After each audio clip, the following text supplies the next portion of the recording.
Alors, ce ne sera pas en 3 phrases, mais ce sera en 4 dates. 1987, je commence en tant qu'assistant au casting avec Odile Saron. 1993, je suis recruté par Olivier Toscani pour m'occuper du casting et de la production des catalogues pour la marque Benetton, United Colors of Benetton.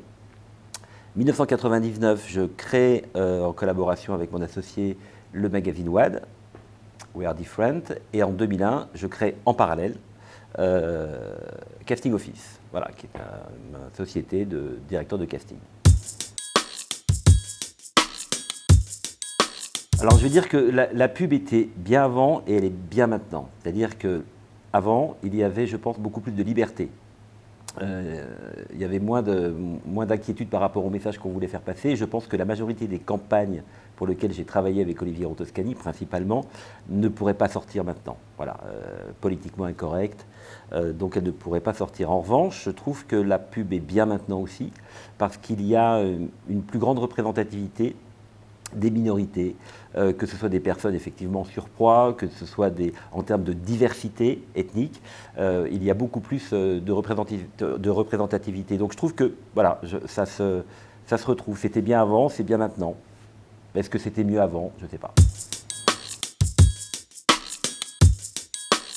Le street casting, tout dépend l'axe qu'on donne au street casting. Moi, j'ai une notion du street casting, c'est trouver dans la rue ce qu'on ne trouve pas dans une agence de mannequins. À l'époque, parce que maintenant les choses ont changé et les agences de mannequins se sont, voilà, par rapport aux demandes des créateurs, font beaucoup maintenant de street casting.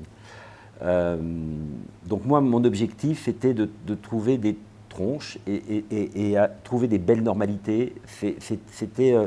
Il faut qu'on comprenne que ce ne sont pas des mannequins. Si c'est pour, quand on m'appelle pour faire un casting sauvage pour trouver des filles qui fassent 1m75 minimum et qui rentrent dans du 34, je dis non, vous cherchez des mannequins pas chers, ce qui est pas mon objectif. Moi, si je fais du casting sauvage, c'est vraiment pour montrer une différence, pour qu'il y ait parfois un choc, qu'il y ait ce qu'on appelle des tronches, dans le bon sens du terme.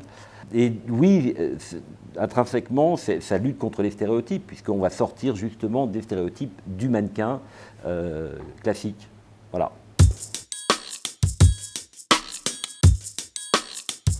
Alors, oui, mais en revanche, moi, j'ai un regard un petit peu particulier, parce que dans mes castings, de par Benetton, il y a toujours eu de la diversité. C'était l'ADN de la marque. Donc, moi, j'ai toujours été habitué à ça. En revanche, il y a une évolution effectivement dans la publicité en général, où il y a beaucoup. Moi, je l'ai vu arriver. Je ne vais pas dire que ça m'a amusé, mais voilà, j'étais plutôt à l'aise avec ça. Donc, mais effectivement, maintenant, dans la pub en général, il y a plus de diversité et il y a des moments de bascule, comme par exemple l'élection de Barack Obama et Black Lives Matter. Ça a été 2 moments, pour les personnes de couleur en tout cas, où j'ai vraiment vu un changement rapide et massif, et après ça se tasse. Mais c'est intéressant, parce que justement après, ça rentre dans la norme. Alors moi j'ai une citation déjà, qui a été pour moi une ligne de conduite. C'était Olivier Toscani qui m'a dit les imbéciles ne voient la beauté que dans les choses belles. Voilà, donc les gens comprendront ce qu'ils veulent. Moi, ça m'a permis justement de dépasser le côté stéréotype des mannequins et de voir la beauté différemment.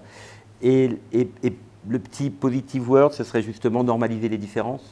Voilà, c'est que tout d'un coup maintenant, ce soit une normalité universelle.